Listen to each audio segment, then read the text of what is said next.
Jadi setelah institusinya runtuh sama sekali, muncul kemudian upaya-upaya membuat kesepakatan baru. Nanti kalau sudah sukses, lama-lama sukses, jadi haik lagi. Haik itu situasi makmur lagi. Kalau sudah makmur, institusi kuat, masing-masing muncul egonya. Lahir awakening, kebangkitan. Kebangkitan tambah kuat, akhirnya institusi runtuh. Muncul krisis terus, berputar begitu. Itu namanya satu turning.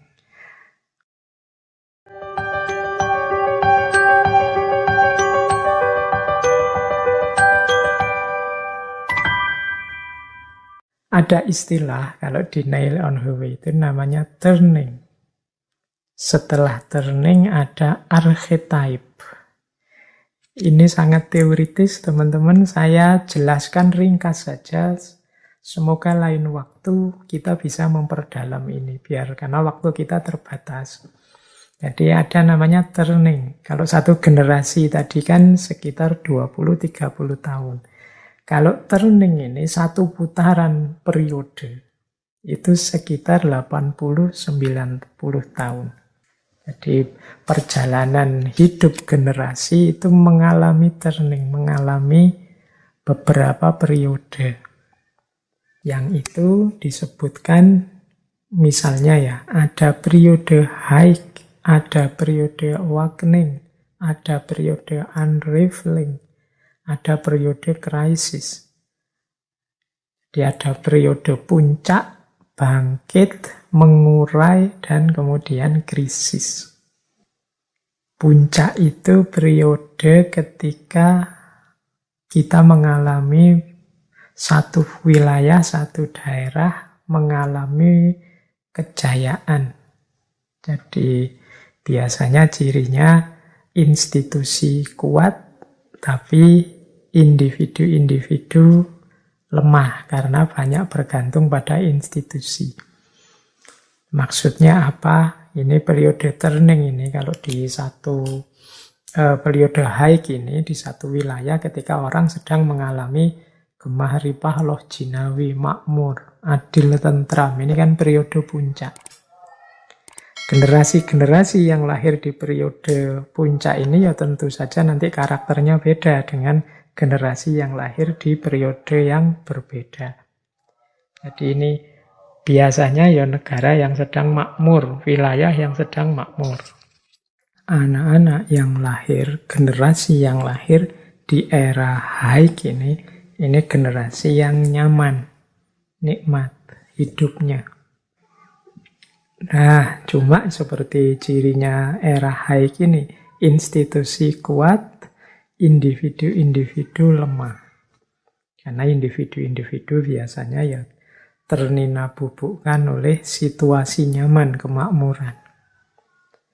Nah, terus kalau situasi haik ini bertahan, lama-lama akan muncul situasi turning baru, pembalikan yang baru, yaitu namanya situasi kebangkitan. Di situasi kebangkitan ini muncul kritik-kritik, muncul keberatan-keberatan terhadap lembaga, institusi. Kalau negara ya negara, atas nama otonomi pribadi. Maksudnya apa? Ya tadi individu-individu mulai melakukan kritik-kritik kepada lembaga, kepada institusi, kepada negara. Mungkin karena bosan terhadap status quo, mungkin karena sudah tidak nyaman lagi dengan disiplin-disiplin sosial, mungkin karena ingin menegakkan kemandirian pribadi, kesadaran diri, spiritualitas, otentisitas pribadi, dan lain sebagainya. Ini namanya situasi awakening, situasi kebangkitan. Mulai muncul kritik-kritik kepada lembaga.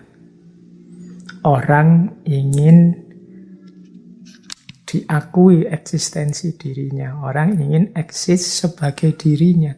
Tidak hanya diafiliasikan dengan lembaganya atau negaranya. Itu situasi kedua setelah mengalami haik.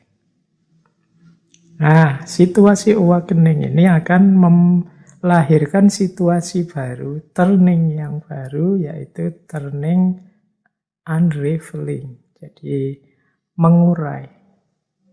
Kalau ini perkembangan dari situasi kebangkitan tadi, yang itu lama-lama lembaganya jadi lemah. Terus individu-individu semakin menguat.